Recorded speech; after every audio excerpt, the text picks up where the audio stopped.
আমি মৌলভীবাজার জেলা নির্মাণ শ্রমিক ইউনিয়নের সাধারণ সম্পাদক মতিউর রহমান।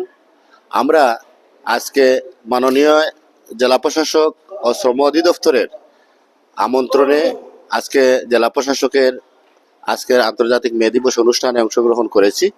আমরা আমাদের মূল লক্ষ্য হচ্ছে আমাদের 1886 সালে শিকাগো শহরে, আমেরিকার শিকাগো শহরে আমাদের যে শ্রমিকরা আমাদের অধিকারের জন্য রক্ত দিয়েছিলেন, শহীদ হয়েছিলেন, সেই কারণেই আজকে আমরা এই দিবসগুলো পালন করছি।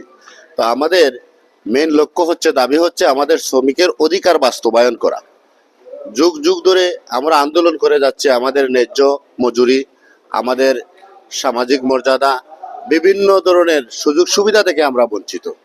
তাই রাষ্ট্র এবং সমাজের কাছে আমরা যাতে মাথা উঁচু করে দাঁড়াতে পারি, আমাদের শ্রমিকরা যাতে তাদের অধিকার, ন্যায্য অধিকার তারা পায়, এবং আমরা যাতে সমাজের সাথে, রাষ্ট্রের সাথে তাল মিলিয়ে আমরাও এগিয়ে যেতে পারি, সেই লক্ষ্যে যেন সরকার কাজ করে। সেই দাবি নিয়ে আমরা প্রতি বৎসর 1 মে আন্তর্জাতিক শ্রমিক দিবস উপলক্ষে আমরা বিভিন্ন প্রোগ্রামের মাধ্যমে দিবসটিকে আমরা পালন করি।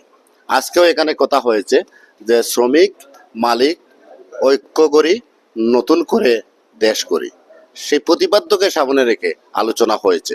তো আমাদের দাবি একটাই, আমাদের শ্রমিকের অধিকার, ন্যায্য মজুরি, দ্রব্যমূল্যের ঊর্ধ্বগতি এবং বৈষম্য, এর বিরুদ্ধে আমাদের আন্দোলন। তাই আমরা যাতে কোনো ধরনের বৈষম্যের শিকার না হই, আমাদের ন্যায্য অধিকার থেকে বঞ্চিত না হই, এবং আমাদের ন্যায্য মজুরি যাতে আমরা পাই, আমাদের অধিকার আমরা পাই, সেই দাবি আমাদের থাকবে। ধন্যবাদ মনো টিভিকে।